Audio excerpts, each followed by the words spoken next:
Hey guys, welcome to the Healthmobile. Did you know that the current population of the Philippines is 106.9 million? The Philippines is comprised of 7,000 islands and has a total land area of 300,000 square kilometers. The most common religion is Christianity, and the most common language is Tagalog. Of the 106 million people in the Philippines, about 20 million are indigenous. Residing in the southern Philippines, the Lumad indigenous group is said to be the original habitats of the island Mindanao. They are the largest indigenous group in the Philippines, making up 61% of the indigenous people and 18% of the general population. They are a non-Muslim and non-Christian group. About 1/3 of the Lumad people live in the Cordillera Administrative Region, which is one of the least densely populated regions in the Philippines. In 1997, the Indigenous Peoples' Rights Act was created to protect the rights of Indigenous people and their ancestral domains. Despite this, Lumad people continue to experience poverty and numerous human rights violations. They are considered to be one of the poorest minority groups in the world. From an emic perspective, 4/5 of Lumad people self-identify as living below the poverty threshold. The Lumad people often experience cultural degradation and have little access to food and basic social services like education, healthcare, safe water, and sanitation facilities. There has been a steady increase in the cost of goods in the Philippines, with inflation hitting 6.7% in September of 2018.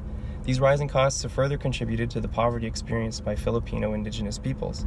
Most Filipinos only consult a doctor when their illness is already severe because consultations and laboratory tests are very expensive.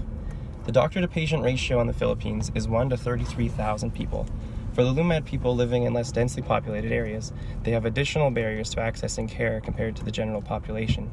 Income and access to healthcare services are both social determinants of health, heavily contributing to the country's high infant mortality rate of 22 per 1,000 births. In addition, the Lumad people have an average life expectancy 20 years shorter than the rest of the population. The Lumad people also experience violations of their civil and political rights. These include arbitrary arrest and detention, displacements, destruction of property, summary executions, enforced disappearances, coercion, and rape, commonly perpetrated by the military, police, and paramilitary forces. For example, the Lumads have been displaced from their indigenous territory in Mindanao by government mining initiatives. This has disrupted not only their physical environment, but their culture and religious roots, and affecting their overall health. Also, the President Rodrigo Duterte had threatened to bomb Lumad schools in 2017 for what he describes as promoting socialism among children and teaching them to rebel against the government. Due to their poverty, the Lumad people are unable to defend themselves and fight for their rights. Another issue faced by the Lumad people is limited education. They are located in an area that the Department of Education calls geographically isolated and disadvantaged, which means government schools are not able to educate them. The Lumad schools are instead run by volunteers and provide lessons in numeracy, literacy, and skills like carpentry, sewing, and agriculture. Education is an important determinant of health, and without a proper education, the Lumad people are subjected to poor income and social status. From an EDIC perspective, using the population health promotion model can affect change within a society or a system, which is what is needed to increase the health of the Lumad people. We can do this by addressing issues with the social determinants of health. For the Lumads, this includes income, social status, education, physical environment, and access to health services. One of the ways to do this is to build health public policy.